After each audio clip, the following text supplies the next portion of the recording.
Սահմանադրական դատարանից պահանջում է միայն մի բան, որ Սահմանադրական դատարանը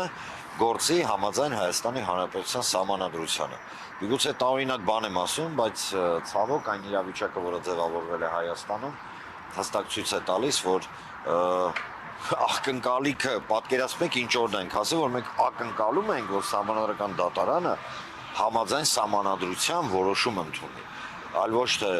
այս կամ այն քաղաքական ուժի խոսքը իհարկե գնում է իշխանության մասով հակամահաճույքի։ Սա է ընդհանրապես պահանջը։ Մարդիկ վիրավորված են, որովհետև այն լկտիությունը, որը մենք տեսանք ընտրությունների ժամանակ, որը ցուցաբերեց իշխանությունը, ակնհայտորեն ցույց է տալիս, որ իրենք ասես մի ժողովրդական արտահայտություն կա, լրիվ անջատվել են։ Լրիվ անջատվել են միգուցե միտումնավոր, այսինքն այն գործողությունները, որը մենք տեսանք կենտրոնական ընտրական հանձնաժողովի կողմից, այն գործողությունները, որոնք մենք տեսանք նույն այդ չեղարկելու պահով, ընտրատեղամասերի, իրենք մարդկանց մոտ իրականում առաջացրեցին ոչ թե անտարբերություն կամ գիտեք սենց անկում, հակառակը ավելի գիտեք ջղայնացրեցին մարդկանց, որովհետև դե ձեռառնելիք է ինչ սրանք անում են։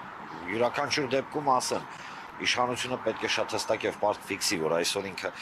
ոչ թե Բարգավաճի դեմ է պայքարում, ոչ թե պայքարում է այլ քաղաքական ուժերի դեմ, ինքը պայքարում է Հայաստանի Հանրապետության բնակչության մեծամասնության դեմ, որը իրենց ձայն չի տվել, իսկ Հայաստանի Հանրապետության մեծամասնությունը իրենց ձայն չի տվել